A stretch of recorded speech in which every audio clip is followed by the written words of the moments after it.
We don't march and protest because we like to march and protest. All we want to do is be free. Shaun King from New York. Shaun King, good morning. Hey, good morning, everybody. You know, when I was last on the air this past Tuesday, I actually had serious doubts as to whether or not Dallas police officer Amber Guyger was even going to be convicted of a crime after the judge gave instructions to the jury about the stand your ground laws there in Texas. But later that day, to my surprise, the jury indeed convicted Amber Guyger of murder. But so much of what happened yesterday, all in her sentencing hearing, was surprising, weird, problematic.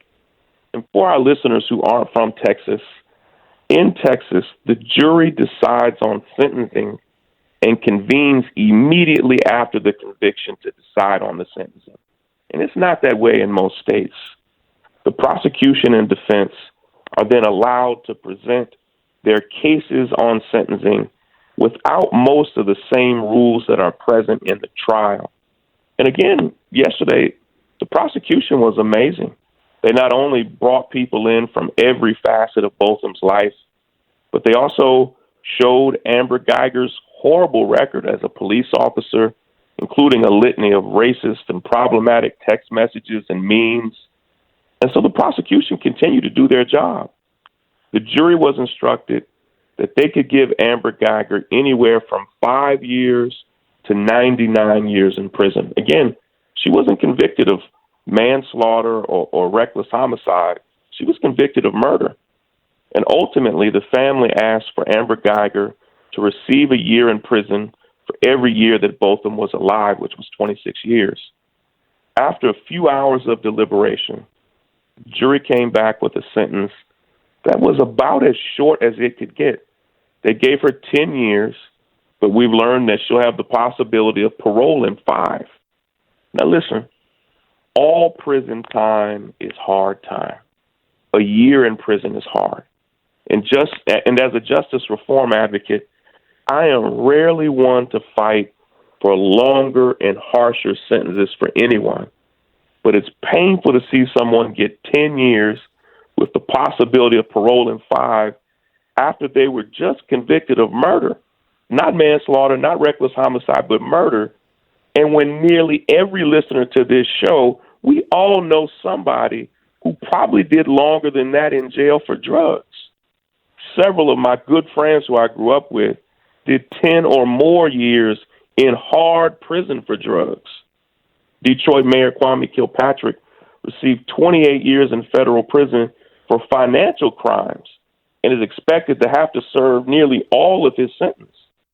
In 2016, a man shot and killed a police dog and received 45 years in prison. It's just painful to consistently see the book get thrown at millions of people, then to see Amber Guyger given so many breaks. Now, several disturbing things happened in court yesterday that I want to spend just a few minutes addressing. First, I do want to address the fact that Botham's little brother, Brant, who I've met and know, he said he forgave Amber Guyger, and he asked the judge if he could give her a hug. Now, I saw a lot of people online say that they were bothered by this and that they wouldn't have done it.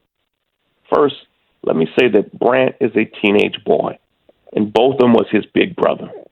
If this is what Brant felt that he needed or wanted to do, that's his business. He did that completely on his own. You have to understand that while we might have been into this trial or this case for the past few days, this family has had to sit with this pain every day for 13 straight months. They're in a different position than we're in. Now, also, some people are saying that Brant saying and doing what he did influenced the decision of the jury to give a light sentence. And that's not true. A lot of people were misstating this. What Brant did, he did after the jury had already made their decision. But I do have to address 2 other people in the courtroom that were disturbing. You may have seen a video of a black woman who was a bailiff in the courtroom strangely petting Amber Guyger's hair, just something I have never seen in my life. A few other police officers confirmed for me privately that this officer was not checking Amber Guyger's hair for contraband, as some have suggested. She was simply petting Amber Guyger to comfort her, and it violates the rules of the court. And that actually was done before sentencing. It's just problematic.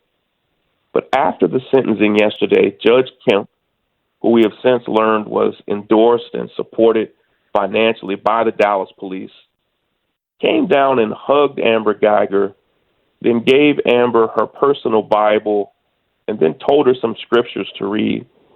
And again, it's the place of the victim to offer forgiveness, but to see the judge do what she did is really unheard of, and it's deeply problematic to me.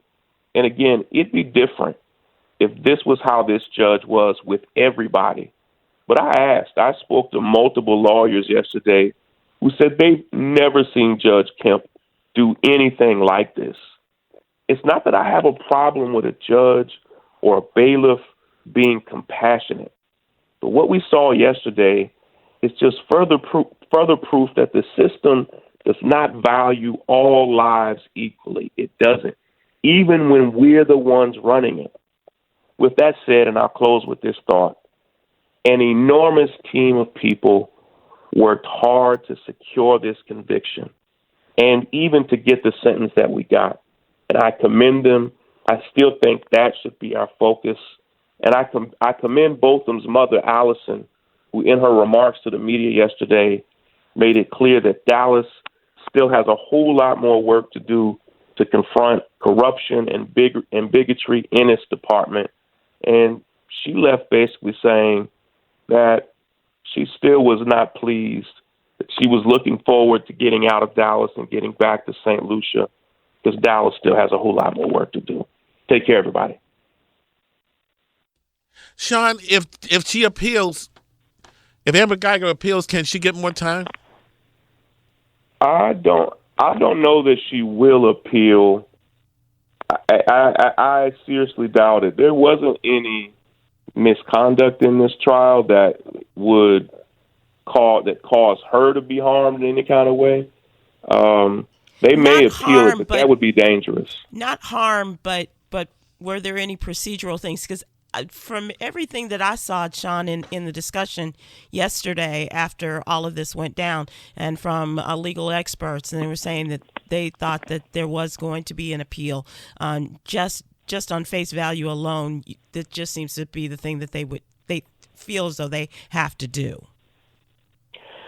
It's kind of standard to appeal it. Right. It's a crapshoot though, because she has received a deal at this point to be able to be out in 5 years.